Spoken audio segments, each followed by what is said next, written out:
On the morning of October 23rd, went for a solo hike in the George Washington National Forest to clear my head.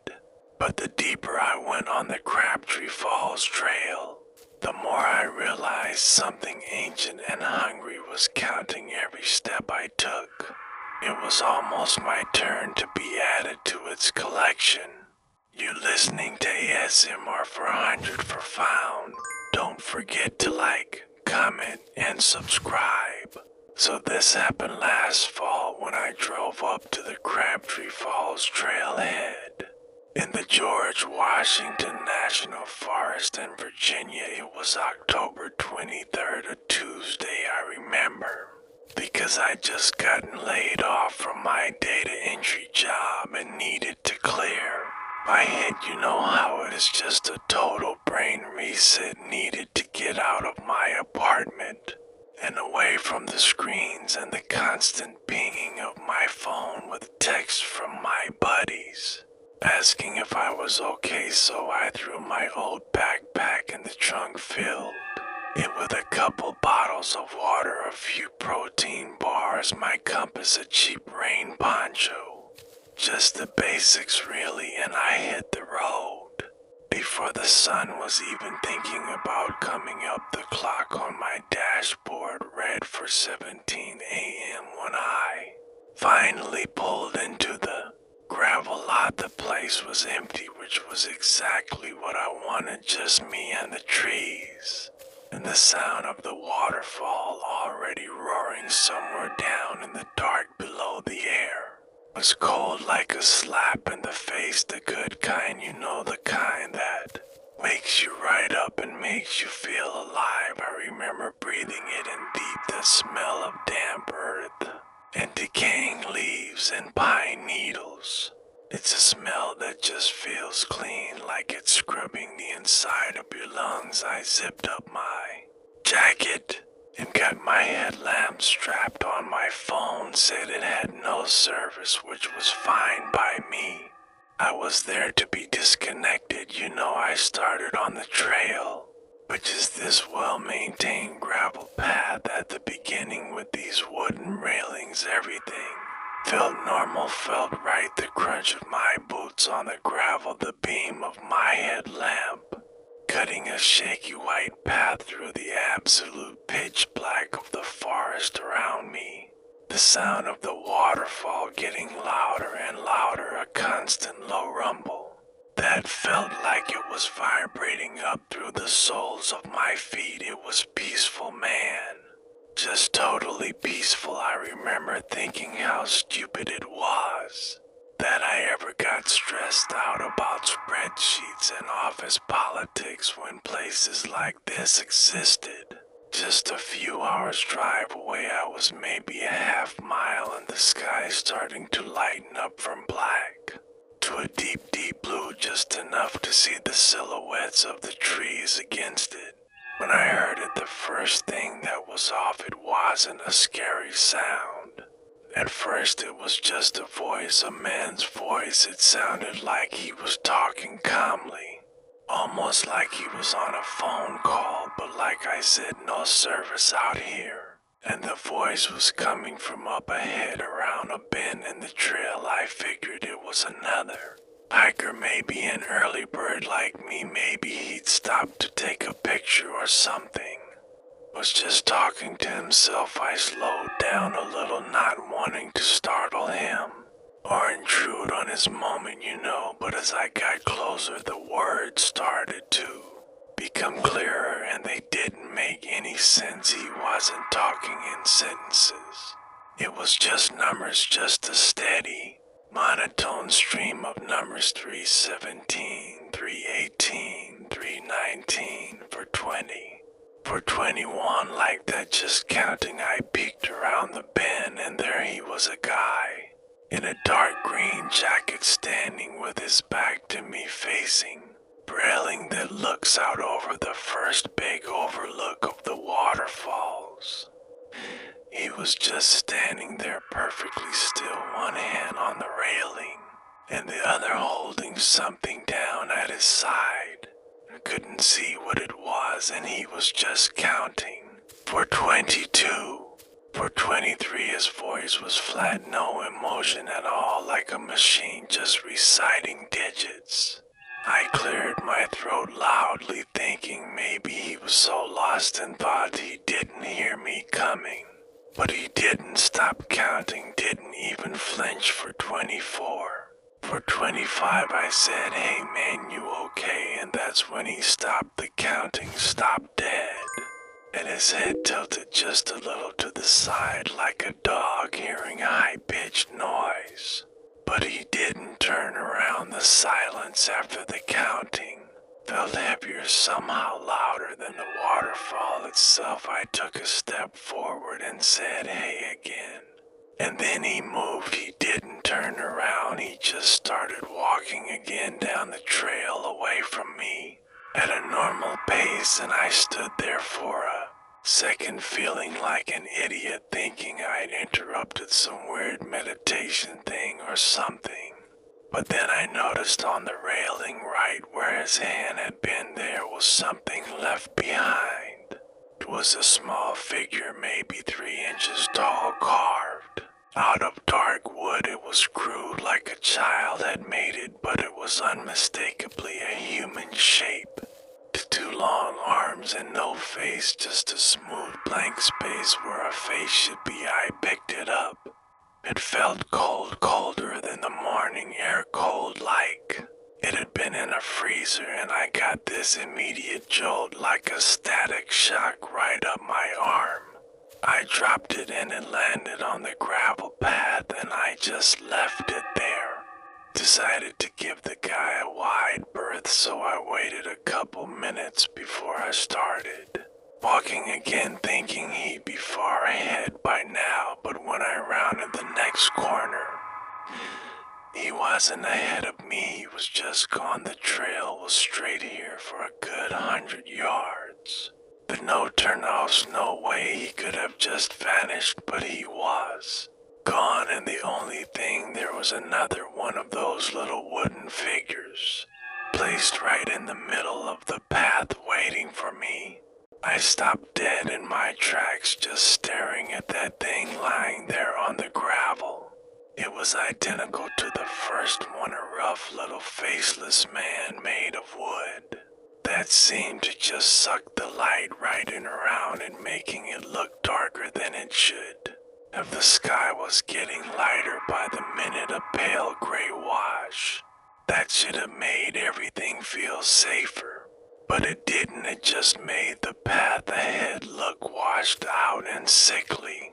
I didn't want to touch it again. That cold shock was still buzzing in my fingertips, but I also didn't want to just leave it there. It felt wrong to turn my back on it.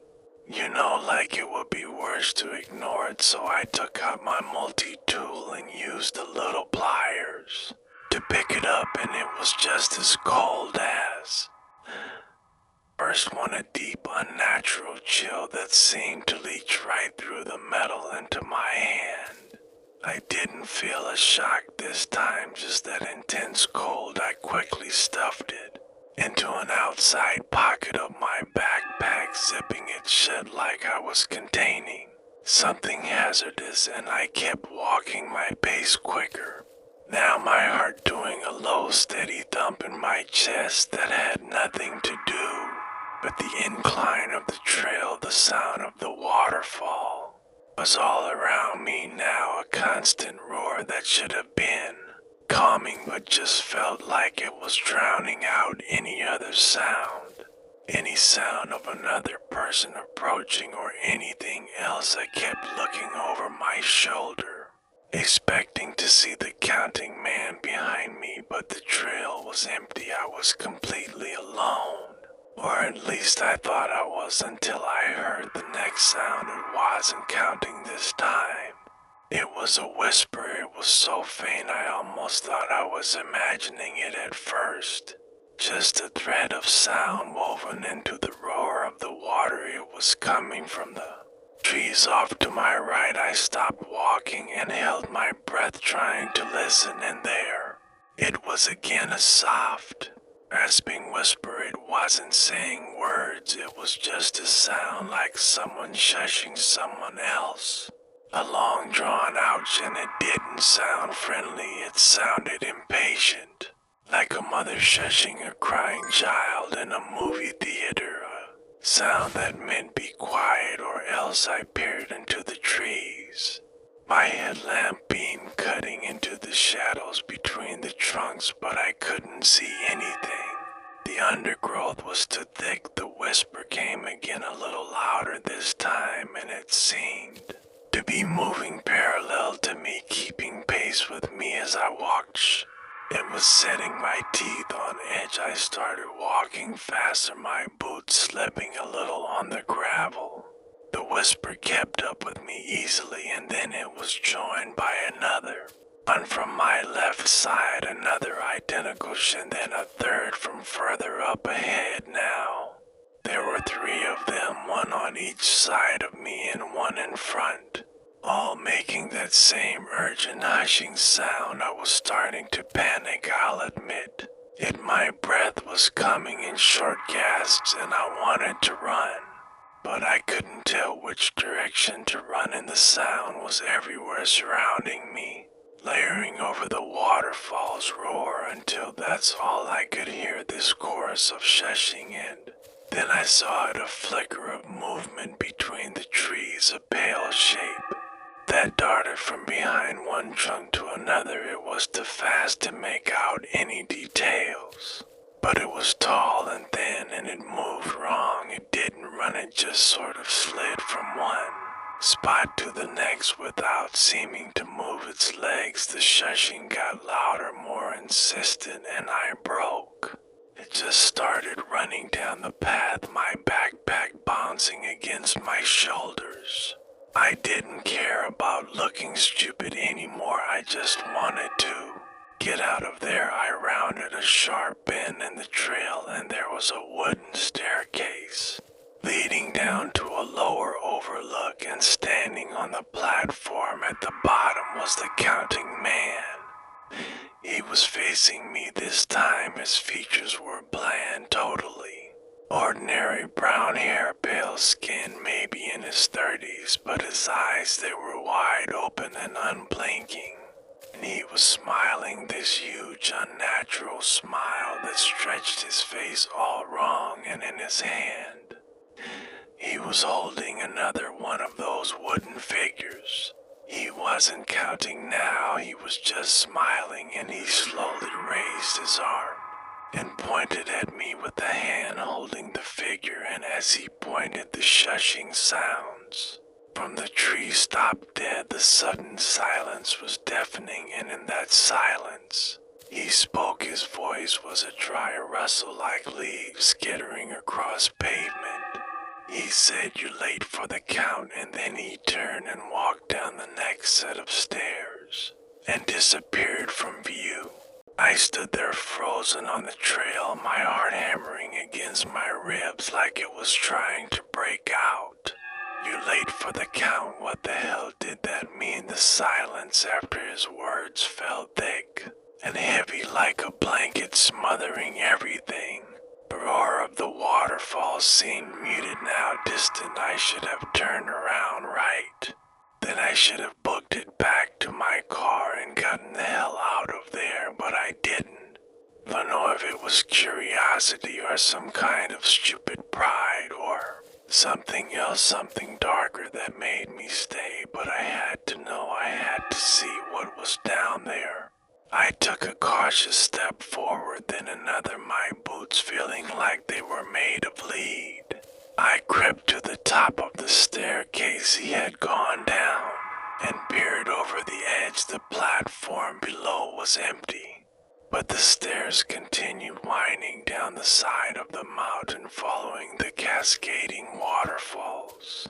I started descending, each step creaking under my weight, the sound unnaturally loud, and the air grew colder and damper as I went down, mist from the waterfall coating my jacket.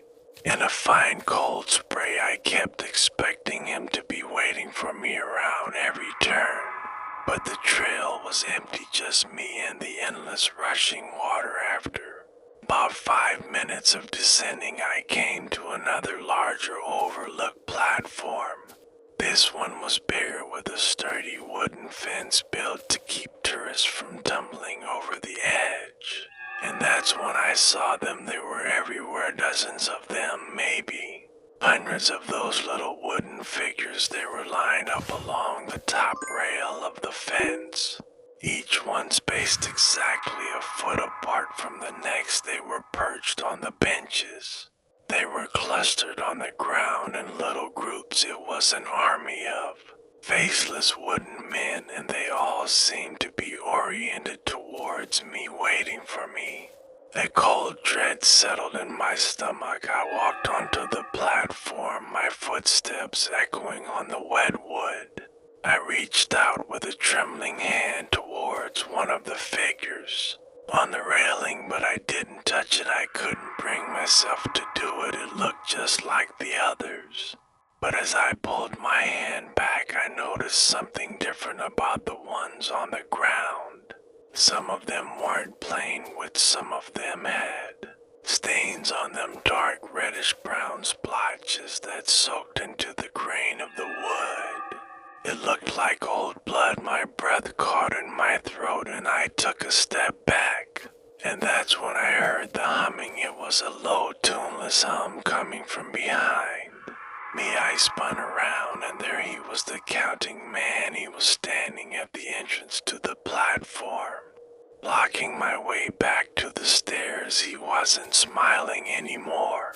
His face was back to that blank expression, and he was humming this flat, monotonous sound that vibrated in the air. He was holding another figure. This one was larger, about the size of a Barbie doll, and it was covered in those dark stains. He stopped humming and looked right at me, his eyes still wide and unblinking. He said, "You have to be counted. It's the only way to join the quiet," and he took a step towards me. I stumbled backward, my back hitting the wooden railing. The waterfall roared below me. A long drop down onto jagged rocks. He took another step and raised the large figure in his hand, and I did the only thing I could think of. I grabbed one of the small figures from the railing next to me and I threw it at him. As hard as I could, it hit him square in the chest and he stopped dead, a look of confusion spreading across his face. For the first time, he looked down at where the figure had struck him, and then back at me, and he let out a sound that wasn't human. It was a high-pitched screech, like nails on a chalkboard mixed with the sound of breaking glass. He dropped the large figure and it clattered on the platform, and he clutched at his chest. The small figure had hit him and he started to change. His skin seemed to turn gray and brittle like old paper, and his eyes sunk back into his skull, and he began to crumble right in front of me. He collapsed into a pile of gray dust and leaves and sticks right there on the platform, leaving only his clothes lying in a heap. Where he'd been standing, I stood there panting, staring at the empty clothes, my mind refusing to process what I had just seen. And then I looked at the small figure I had thrown. It was lying on the platform near the pile of dust, and it was moving. It was twitching and shuddering, and as I watched horrified, the dark stain on its wooden surface began to spread. I couldn't move. I just stared at that twitching wooden figure on the wet platform, the dark stain seeping across its surface like a spill. It looked like it was in pain, the way it was jerking around a pathetic little dance, and then it stopped moving altogether and lay still, the stain now covering most of its torso, a deep, ugly maroon color. The silence came back, then heavier than before. The waterfall's roar seemed to have faded to a distant whisper, like it was afraid to make too much noise, I looked at the pile of clothes, the empty jacket and jeans that had been the counting man, and a cold realization washed over me. I had done that. I had turned him into whatever that was dust and leaves, but the relief I should have felt was immediately swallowed by a deeper fear, because if he was gone, what was making the silence now? The air felt watchful, like the trees themselves were holding their breath, waiting to see what I would do next. I knew I had to get out of there. I had to get back to the trail and run, but my legs felt like jelly. I forced myself to step around the pile of clothes and the stained figurine, my eyes glued to them. In case they moved again, I made it to the staircase and started climbing, taking the steps at a time, my lungs burning with the effort and the cold, damp air. As I climbed back up to the main trail, the sounds of the forest began to return slowly. The roar of the waterfall grew louder again, and I heard a bird chirp somewhere, almost sound that made me want to cry with relief. I reached the top of the stairs and stumbled back onto the gravel path. I leaned over, hands on my knees, gasping for breath, thinking maybe it was over, maybe whatever that was had been broken when I defeated the counting man. But that's when I noticed the first sign that it wasn't over, that it was just beginning. The trees alongside the trail, the ones where I had heard the shushing and seen the pale things moving, every single tree trunk, as far as I could see up and down the trail, had a mark on it, a symbol carved into the bark. It was a simple shape, just a circle with a line through it, like a slash through a zero.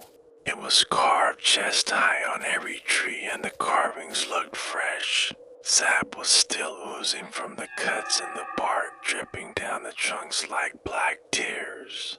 My blood ran cold. Someone or something had done this while I was on the overlooked platform. It would have taken a dozen people with knives, hours to carve this. Many symbols, the sheer scale of it was impossible, and the silence had only lasted a few minutes.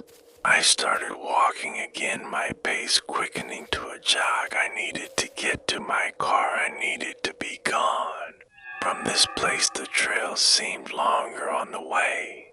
Like the gravel crunching under my feet, sounding like bones breaking. The symbols on the trees seemed to watch me pass. As I jogged, I passed the spot where I'd first seen the counting man, and the railing where I'd found the first figure, and there was another one there now, a fresh one placed right in the center of the path. I didn't stop.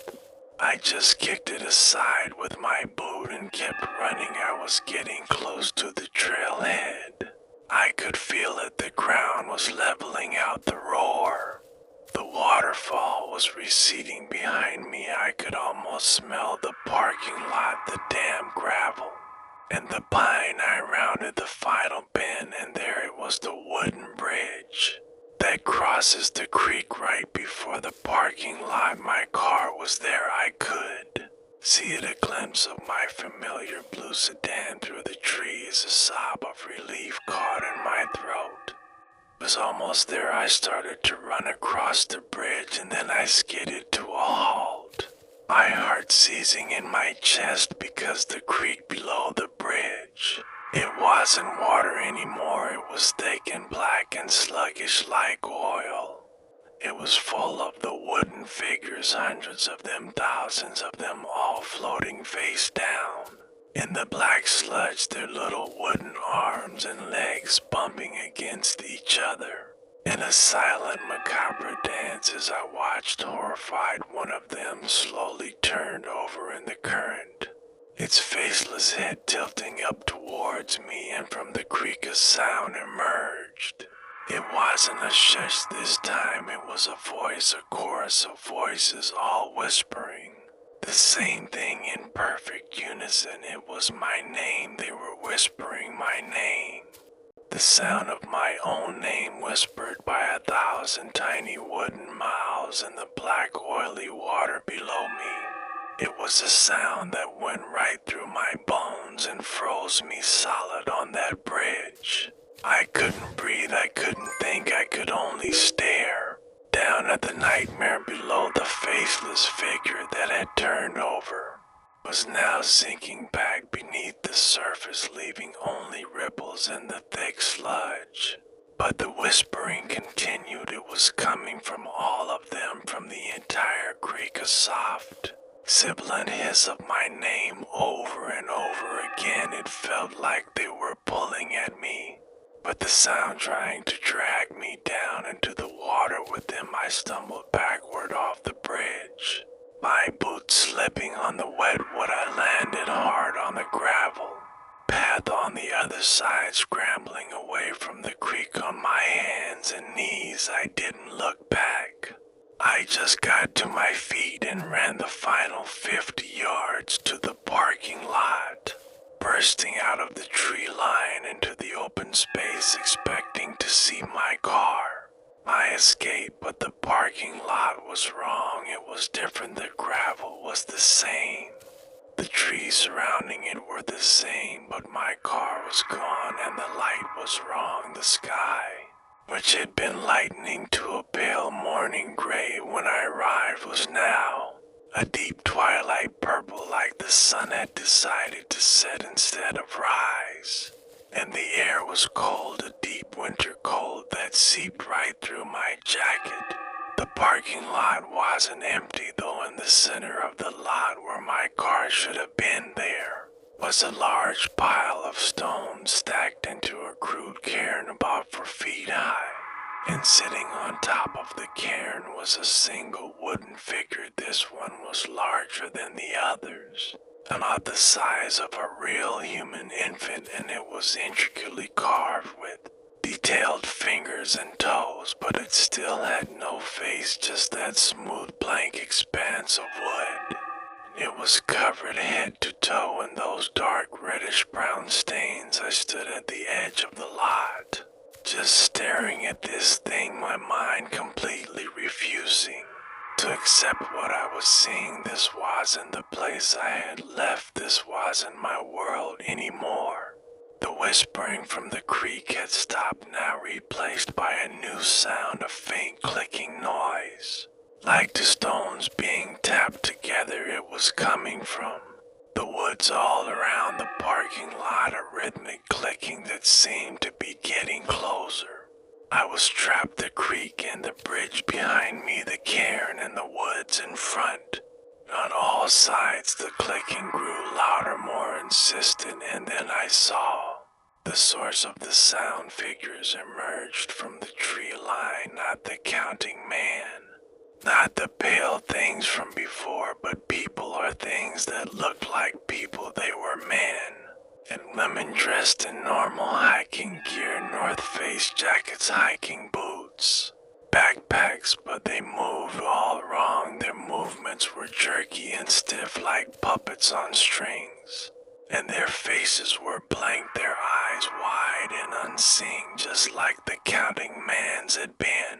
And they were all holding wooden figures in their hands. Each one was different sizes, some small, some large, like the one on the cairn. And they were tapping the figures together, making that clicking sound, stone on stone. They fanned out, forming a loose circle around the edge of the parking lot. Surrounding me, they didn't look at me.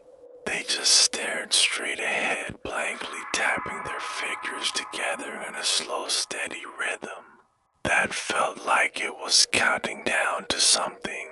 I was hyperventilating now, tears of pure terror streaming down my face. I was surrounded. There was no way out. One of them, a woman with a blonde ponytail and a pink backpack, took a step forward towards me. She stopped tapping her fingers together and slowly raised one of them. It was a small, stained figure, and she pointed it at me and she spoke, but her voice wasn't her own. It was the same dry, rustling voice the counting man had used. She said, "Count must be balanced, you unmade one. You have to be replaced." And as she said this, all the other figures stopped their clicking. The silence was absolute, and they all turned their blank faces towards me, and they all raised their wooden figures and pointed them at me, and in unison they whispered, "Be replaced." The word replaced echoed in the dead air of that twilight parking lot, bouncing off the trees and the stones, and the horrible stained infant figure on the cairn. Be replaced. I didn't know what it meant, but I knew it was the worst thing I could imagine. My body acted before my mind could catch up. I turned and I ran, not towards the woods, not towards the circle of blank-faced hikers, but back towards the bridge, back towards the creek of whispering figures. It was the only gap in their circle, the only direction that wasn't immediately blocked by one of those things. I heard a rustle behind me, like 1,000 leaves suddenly taking flight, but I didn't look back. I just ran, my legs pumping, my breath sawing in my chest. I hit the wooden planks of the bridge at a full sprint, and I looked down as I crossed the creek. It was water again, clear, fast-moving water babbling over rocks. The thousands of wooden figures were gone. The black sludge was gone. It was just a normal mountain creek again, but the relief was short-lived, because as I reached the other side of the bridge, the trail ahead of me was different. It was no longer the wide gravel path I had hiked, and on it was a narrow, muddy track overgrown with thorny vines that seemed to reach out for me as I passed. The light under the trees was gone too. The deep twilight of the parking lot was replaced by an oppressive darkness under a thick canopy that blocked out all light. My headlamp, which had been working fine before, was now flickering weakly, its beam cutting out for seconds at a time, leaving me in total blackness. I kept running, stumbling over roots and rocks, my hands getting torn up by the thorns that grabbed at my clothes and skin. I could hear them behind me, the things that looked like hikers. I could hear their footsteps crashing through the undergrowth, and their dry, rustling voices whispering, "Be replaced, be replaced." The path began to slope downward, steeply to steeply. I was going down into a part of the gorge I knew shouldn't exist. The real Crabtree Falls Trail doesn't go down this deep. It loops back up, but this just kept going down. The air grew colder and wetter. I started to hear a new sound underneath the whispers and the footsteps, a low droning hum like a million insects buzzing. It was coming from up ahead. Path opened suddenly into a small clearing, and I stopped dead at the edge. My headlamp flickered once and then died completely, plunging me into darkness for a few heart-stopping seconds before it sputtered back to life, its beam weak and yellow. And what it showed me made me want to scream, but no sound would come out. The clearing was full of people, dozens of them. They were standing perfectly still, in rows like soldiers on parade. They were all the blank-faced hikers. The replacements, they stood motionless, their arms at their sides, each one holding a wooden figure. And they were all facing the center of the clearing, where a massive old tree stood. Its bark was black and gnarled and twisted, and carved into its trunk was that same symbol, the circle with a line through it, but this one was huge and deep. And from the carving, a thick black sap was oozing out, dripping down into a pool at the base of the tree, and the pool was bubbling and churning, and the droning hum was coming from the pool, from the black sap. As I watched one of the replacement hikers in a red flannel shirt stepped forward from the front row. He walked stiffly to the edge of the pool, and without hesitation he stepped into the black bubbling sap. He didn't sink, he just stood there, and the sap began to climb up his legs, covering him.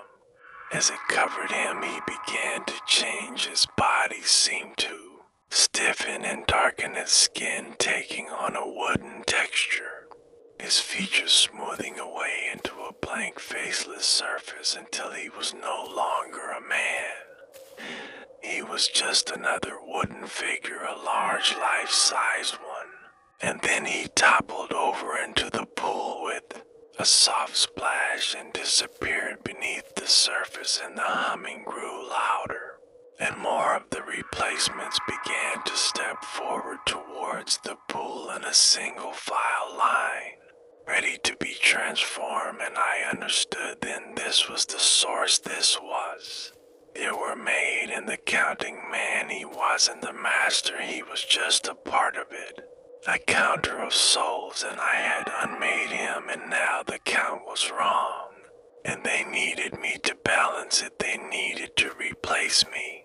I backed away from the edge of the clearing, my mind screaming at me to run. But my body was locked in place by the sheer horrific spectacle of it. The line of blank-faced people stepping one by one into the bubbling black sap to be turned into wooden statues to be added to the count. The droning hum was inside my head now, vibrating in my teeth and bones. It felt like it was tuning me like a radio dial, searching for the right frequency to turn me into one of them. I could feel a pressure behind my eyes, a numbness in my fingertips, a pulling sensation towards that black pool. My backpack felt heavy on my shoulders, and I remembered the figure I had put in the side pocket, the one I had picked up with my pliers, the cold little man. I fumbled with the zipper, my hands shaking so badly I could barely grip it. I got it open, reached inside, my fingers brushing against the icy wood, and the second I touched it, the pulling sensation towards the pool lessened just a bit. The droning hum faded by a fraction. It was a shield. Somehow this horrible thing was protecting me from whatever force was at work here. I clutched the figure in my hand, its coldness a welcome pain that kept me grounded, kept me me. I turned and I ran back up, path away from the clearing and the black tree. I didn't know where I was going. The trail wasn't the same, nothing was the same, but I had to put distance between me and that place. The whispers started up again behind me, be replaced, be replaced. But they sounded fainter, more frustrated. The figure in my hand seemed to be pushing them back, creating a small bubble of safety around me. I crashed through the undergrowth thorns, tearing at my clothes, my breath coming in ragged sobs. I had no plan, no idea how to get out of this. I just knew I had to keep moving. I had to find a way back to my world after what felt like an hour of blind panic. Running, I stumbled into another small clearing. This one was different. There was no black tree here. Instead, in the center of the clearing was a single wooden bench, like the kind you see on hiking trails, and sitting on the bench was a man. He was older with a long gray beard, and he was wearing an old-fashioned park ranger's uniform. He wasn't moving, he wasn't one of them. His eyes were closed and he looked peaceful and normal. A sob of hope caught in my throat. I took a step towards him and said, "Hello, can you help me please?" His eyes snapped open and they were normal, too tired and kind, and he looked at me with a deep sadness. "You shouldn't have come here, son," he said. His voice was rough and real, not a rustle or a whisper. Not on the day of the count. I stumbled closer to him. "What is this place?" What's happening? I held up the little wooden figure. What are these things? The old ranger looked at the figure in my hand and his face grew even sadder. That's a token, he said, a piece of the quiet. They use them to count the ones they've taken to balance the books. He gestured around us at the dark woods. This place, this forest, it's thin here. The door to the quiet place is old and it's always hungry. It takes people and it turns them into the, he pointed at the figure, it counts them and it keeps them.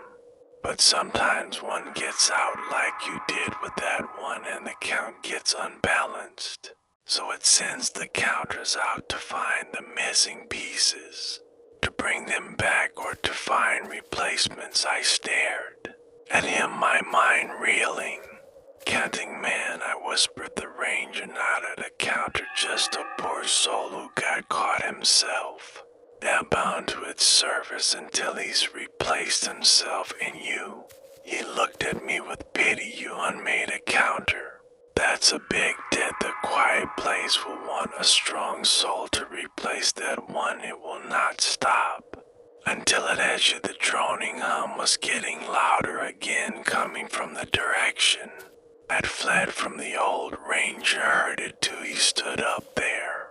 Coming, you have to go, he said. How do I get out? I begged. Please tell me how to get out. He pointed to a path on the other side of the clearing. That path will lead you to the heart of the old growth where the door is. You can't close it, but you might be able to bargain with it. You have something it wants. He looked at the figure in my hand. But be careful, son, the quiet place lies. It offers deals, but it only ever takes. And then he faded right in front of me. He didn't walk away, he just became transparent like smoke, and then he was gone and the bench was empty. And the whispers were close now, very close, be replaced. I didn't have time to process the ranger's disappearance or his warning. The droning hum was closing in from behind me, a wall of sound that promised nothing but emptiness and oblivion. I clutched the icy wooden figure tighter, its coldness the only real thing in this nightmare, and I ran down the path the old ranger had indicated. It was even narrower and darker than before. The trees here were ancient and twisted, their branches woven together to form a tunnel that blocked out all light. My flickering headlamp was useless now. Its beam was just a faint orange glow.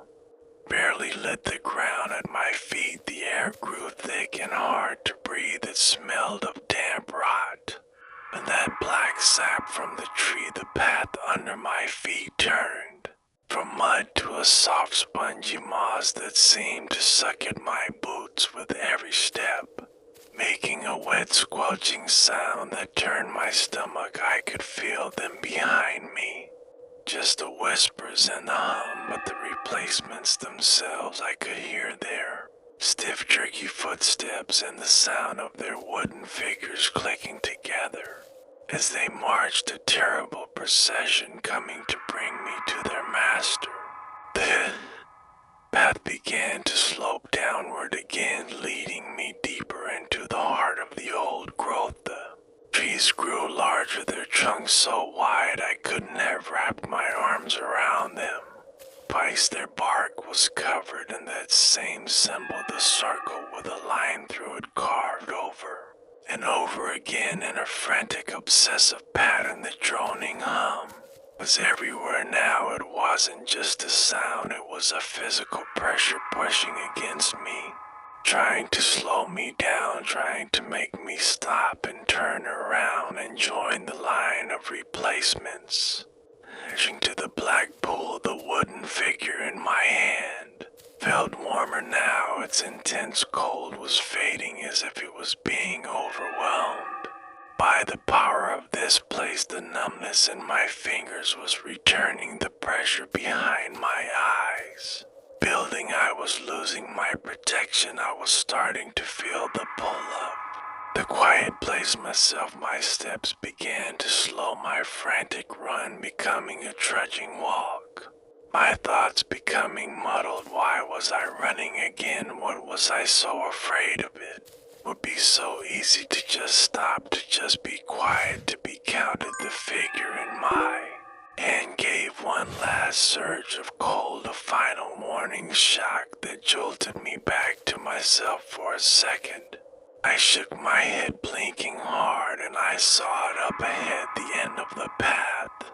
The trees opened up into a vast circular space, and in the center of the space was not a tree but a door. It was a simple door made of dark weathered wood, like the door to an old cabin, but it was standing freely with no walls attached to it.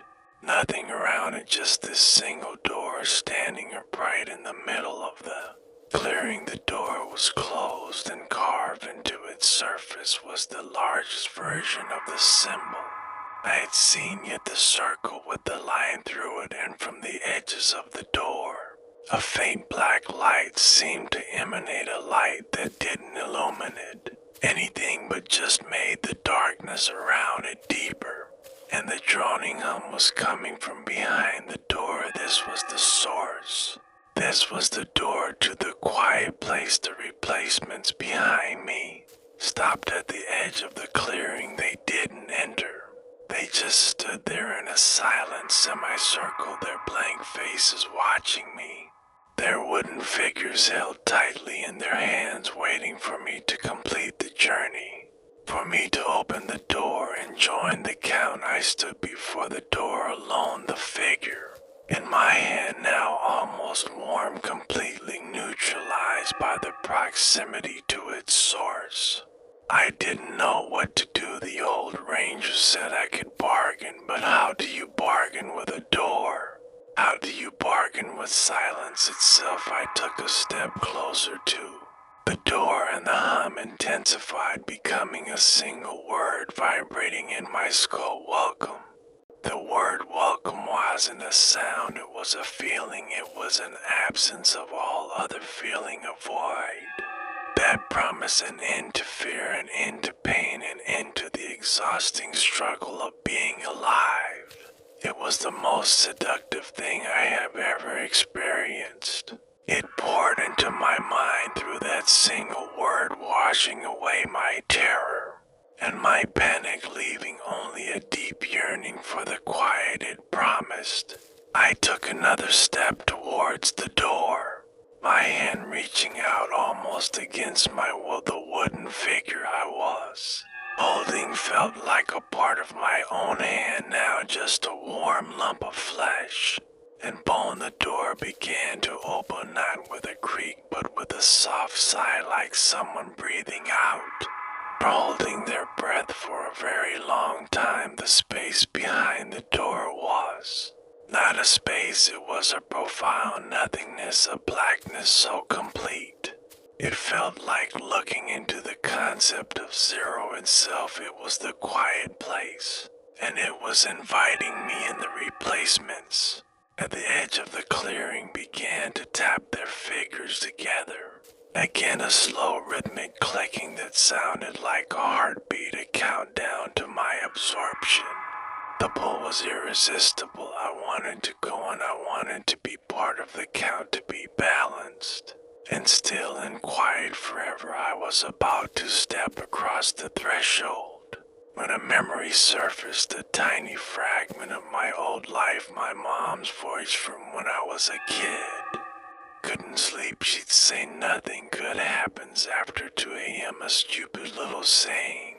But it was so human, so real. It was a thread connecting me to the world outside this nightmare. The thread was thin, but it was enough to make me hesitate for a single second, and in that second, the door seemed to sense my resistance. The welcoming feeling vanished, replaced by something else, impatience. Hunger. The blackness beyond the door seemed to swirl and coalesce. The shape began to form in the nothingness. It was a face, a vast, impossible face made of shadow absence. It had no features, but I knew it was looking at me, and it spoke again. Not with a word this time, but with an image. It planted a picture in my mind.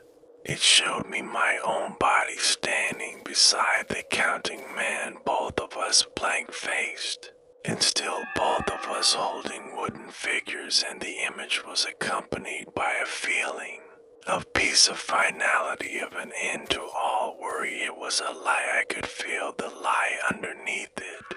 A cold, grasping hunger, but it was a beautiful lie, and it was so hard to resist. The figure in my hand was now hot, almost burning my skin, the last vestige. Its power fighting against the door's influence. The old ranger's words came back to me. You have something it wants. You might be able to bargain with it. I didn't know.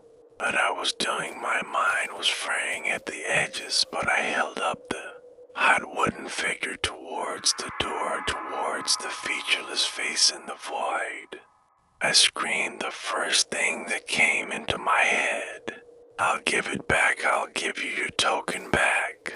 Just let me go. The door did nothing. The face in the void did nothing. The clicking from the replacement stopped. The entire clearing held its breath.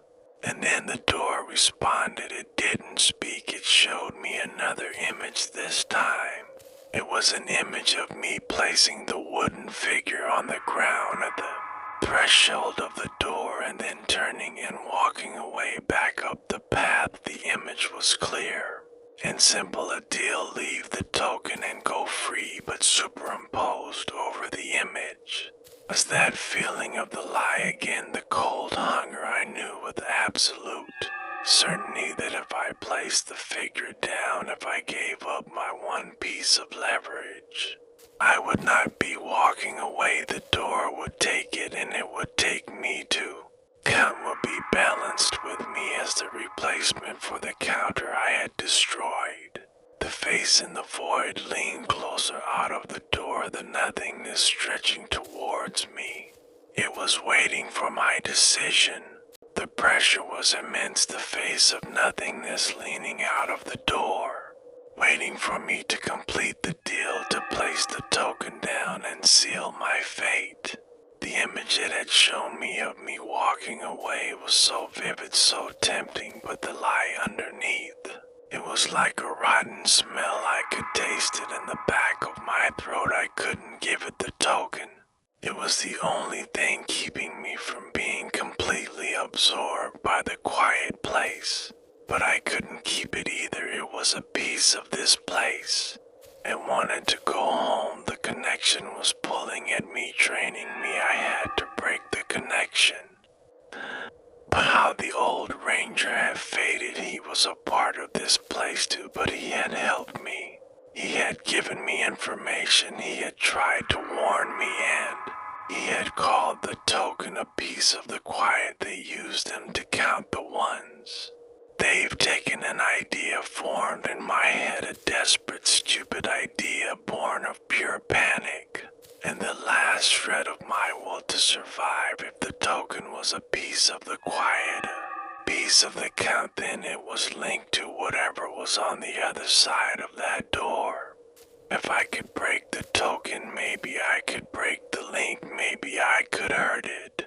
I looked around wildly, my eyes falling on a large jagged rock half buried in the spongy moss at the edge of the clearing. The replacement stood motionless, watching, waiting for the door to take me. The face in the void began to lean closer, its featureless presence becoming a weight on my soul. I made my move. I dove for the rock, dropping to my knees, and in the same motion I slammed the wooden figure down onto the sharpest edge of the stone as hard as I could. There was a sound like a scream, but it wasn't a sound. It was a tear in the world itself, a rip in the fabric, a silence. The wooden figure didn't just break, it shattered into 1,000 splinters. And from the shattered pieces a wave of pure cold erupted, a cold that burned like fire. and a light that was the opposite of light, a blinding darkness that shot out and hit the door, and the face in the void. The face recoiled, the door shuddered, and the silent scream intensified. The replacements at the edge of the clearing began to twitch and shudder violently, dropping their wooden figures and clutching at their own faces as if they were in agony. The droning hum became a screech of feedback that made my ears bleed, actual warm blood trickling down my neck. The entire clearing, the trees, ground, everything began to vibrate and shake. The door started to flicker like a bad image on a screen, blinking in and out of existence. The face in the void was shrinking, pulling back into the diminishing darkness behind the door. But the sound of infinite rage and frustration, I didn't wait to see what happened next. I turned and I ran past the ceasing replacements. I ran up the path. Didn't look back, I just ran, and as I ran, the world around me began to change. The darkness lightened to twilight, then to the pale gray of early morning. The twisted ancient trees became normal pines and oaks. The spongy moss underfoot became hard-packed earth and then gravel. I burst out of the tree line, and there was my car, my beautiful blue sedan, sitting right where I left it in the empty Crabtree Falls parking lot. The sky was the color of a fresh bruise just before dawn. The air was cold and clean and held the promise of a real sunrise. I fumbled for my keys, my hands shaking so badly I dropped them twice. I finally got the door unlocked. I threw myself into the driver's seat, locking the doors behind me. I sat there for a full minute, just shaking and crying and breathing in the smell of my car, of old fast food bags and synthetic upholstery, the most wonderful smells in the world. I started the engine and I peeled out of that gravel lot, spraying stones behind me. I didn't stop driving for 2 hours. I just drove until the sun was fully up. I was surrounded by gas stations and strip malls and a normal, boring, beautiful world. I ended up at a diner. I ordered coffee and I just sat there holding the warm mug with both hands, trying to stop shaking. I thought it was over, I really did.